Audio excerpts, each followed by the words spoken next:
The Revenant will forever be known as the film that finally got Leonardo Di Caprio the Oscar. His role as Hugh Glass was a mesmerisingly gritty portrayal of struggle, realisation and survival. The real story of Hugh Glass is equally impressive.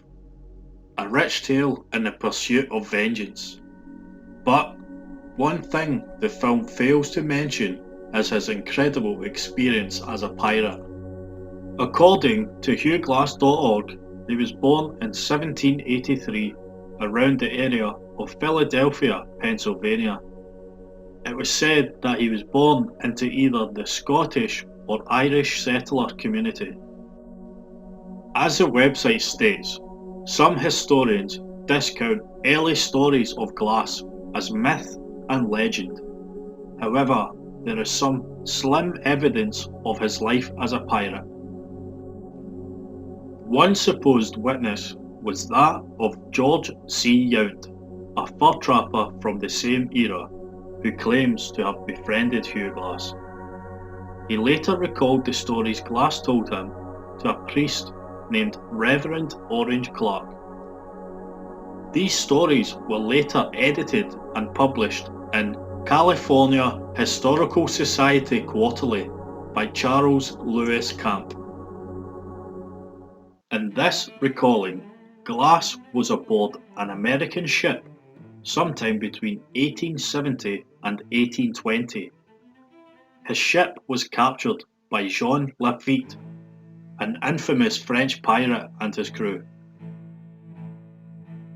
Under threat of death, Glass was forced to join their outfit.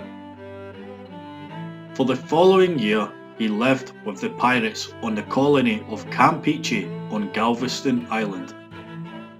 It was reported that he was horrified by the murderous life of pirating and he plotted his escape. He and an unknown acquaintance were said to be facing certain death when awaiting a hearing for disloyalty towards the crew. As traitors, they were subsequently left alone on the ship whilst their crew went ashore, what is now known as Texas. Seizing the opportunity to escape, they dived overboard and swam around 2 miles to safety. They survived by eating whatever they could gather on the shoreline. In order to avoid the Karakawa tribe, who held territorial control of the shoreline, they headed inland. For 1,000 miles, without any maps or knowledge of the area, they headed north. They did well to avoid some of the warring tribes, desperate for European blood.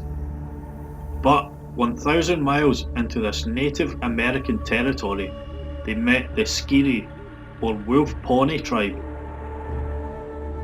This tribe, though not looking for scalps, did believe in human sacrifice.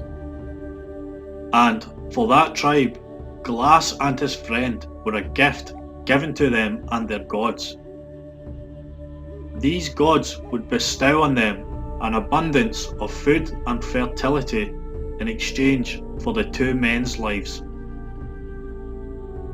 Luckily for Glass, he was not chosen as the first human sacrifice, but the gruesome memories of the ritual would forever haunt his mind. His friend was burned alive at the stake, and shards of burning pine wood were pierced into his skin. Author John Myers wrote about the incident, claiming that for a period of time following the first sacrifice, Glass was treated very well by the tribe. It was thought that they treat the sacrifice with kindness and respect to honour the gods and the ceremony.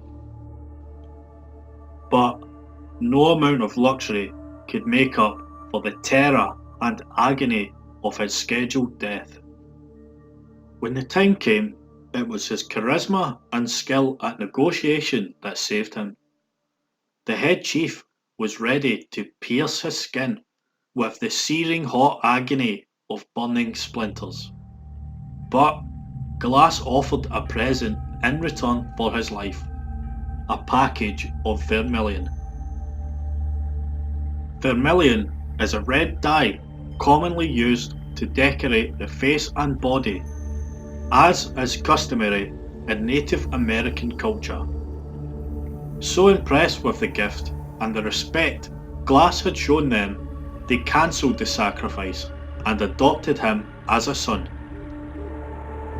It is said that he lived with the tribe for several years before joining the fur trade.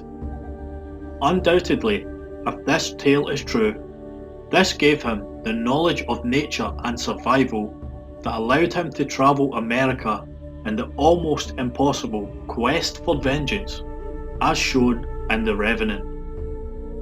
It was said he took a Native American wife, fought side by side with the tribe, and lived off the land.